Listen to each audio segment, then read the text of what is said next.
Hello everyone and welcome to the Ulstrom Community Off the Record podcast. My name is Catherine Lewis and I'm Operations Manager at Ulstrom Syndrome UK.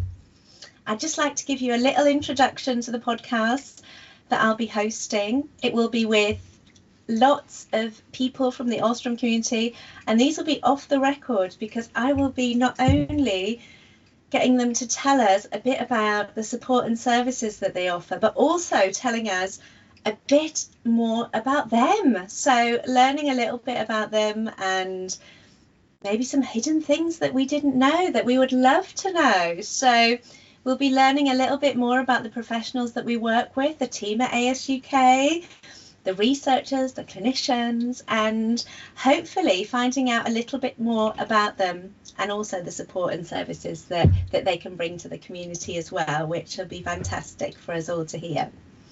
If you're new to Ulstrom Syndrome UK, we're a small but mighty charity. We offer support services in the UK to families here, and they are affected by one of the rarest conditions in the world called Ulstrom syndrome. It affects all the organs in the body, including eyesight and hearing. And we offer lots of services in the UK for our families, including NHS multidisciplinary clinics in Birmingham, where families can come together for support to manage the condition effectively. We also have a family support and wellbeing service, which is really beneficial for families. We also have a Breaking Down Barriers network where we really help support organisations to be more equitable.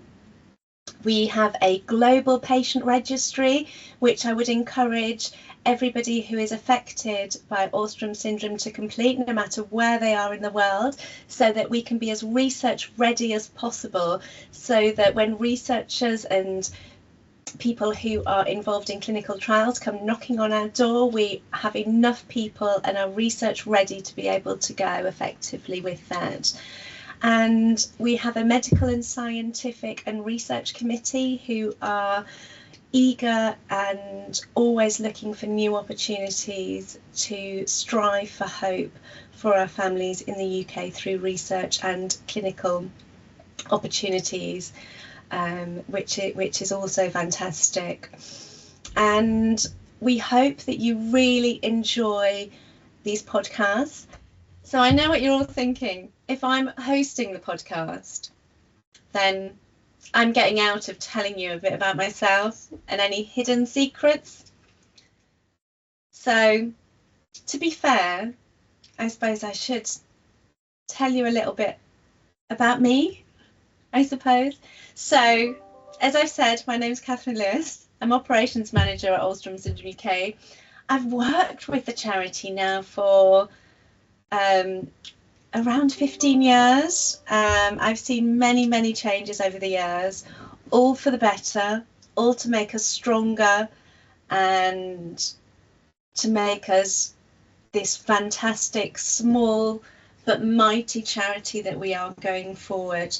And I am so proud of the charity that we are today, the support services that we provide for families and people affected by this ultra rare condition, and the researchers and clinicians that we now have involved are extremely eager to find further treatments to help.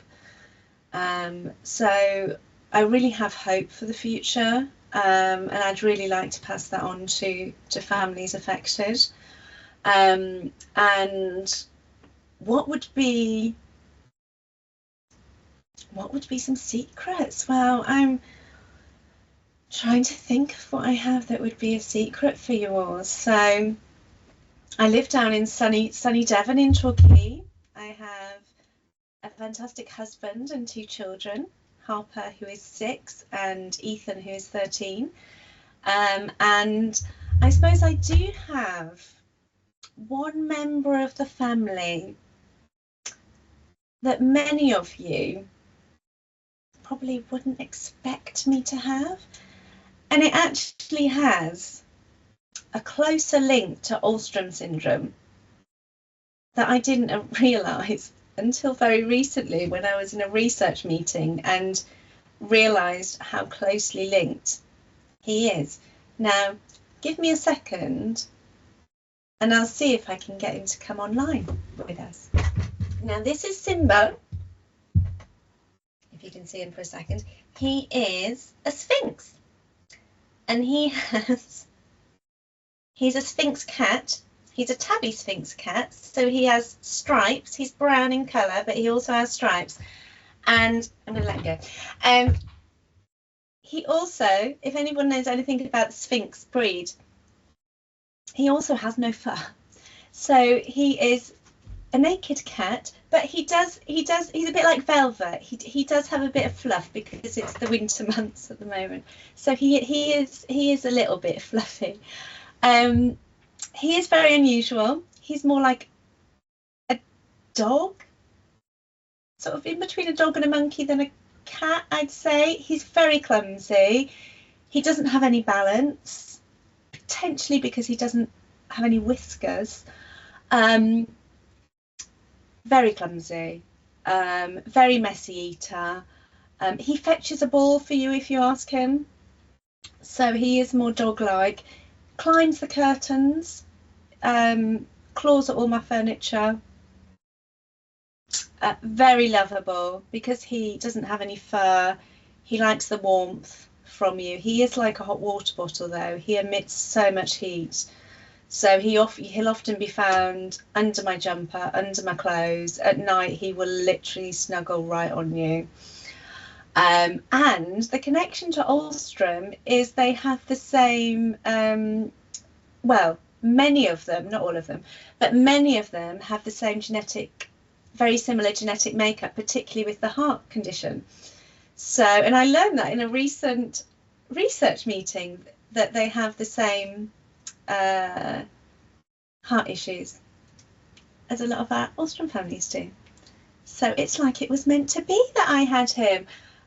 So that's my little secret, and I can't really think of any other secrets that I've got really. So that's a little bit about me. I thought I couldn't leave myself out if I'm getting the rest of my team to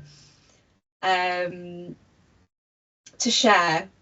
I thought I've got to do it as well. So I hope you all enjoyed that. And please do tune in for the rest of the podcast because they are really fantastic. And as I say, if you'd like to ask some questions, then please send them in. If you'd like to be interviewed, we would love to have you on board. And please get in touch. All the information's on our website, www.ulstrom.org.uk.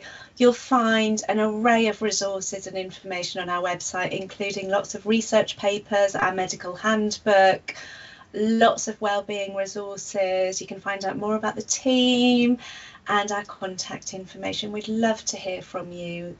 Please all take care and look forward to seeing you all soon. Bye bye.